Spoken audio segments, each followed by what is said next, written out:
Kipaji Spark, jukwaa ambalo tunaunganisha, tunakuza na tunaendeleza vipaji vya watoto na vijana. Tukio hili lina lengo sasa la kuunganisha wanafunzi wenye vipaji kutoka shule tofauti tofauti ambao wana vipaji ambao vinaonekana sana, yani leo tunasema wale competent kwenye shule zao. Lengo ni kuwatengenezea fursa wale watoto. Hili jukwaa lenyewe kuweza kufika sehemu hii ni fursa kubwa sana, maana wanafanya michujo kutoka shule zao ndio waweze kufika kwenye tukio kama hili. Lakini pia kipaji ni kitu ambacho kina thamani kubwa sana. Kipaji ni kitu ambacho kina nguvu kubwa sana sasa hivi. Tunaona mifano ya watu ambao wanaishi kwenye vipaji vyao. Mtu anafanya kitu ambacho anakipenda, anakifurahia.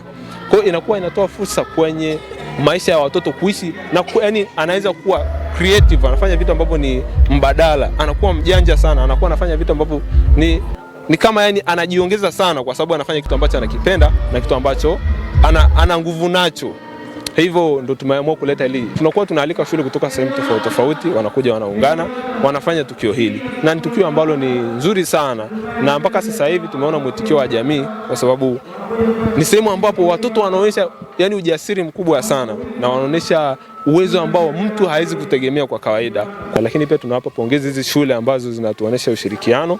Wanafanya kazi kubwa sana kwa sababu mpaka mtoto atolewe kwenye masomo yake ambao watu wengi tunaamini kwamba kule ndio kuna kufanya kazi kubwa, lakini kumbe kipaji na masomo vinaendana kabisa. Mtoto ni rahisi sana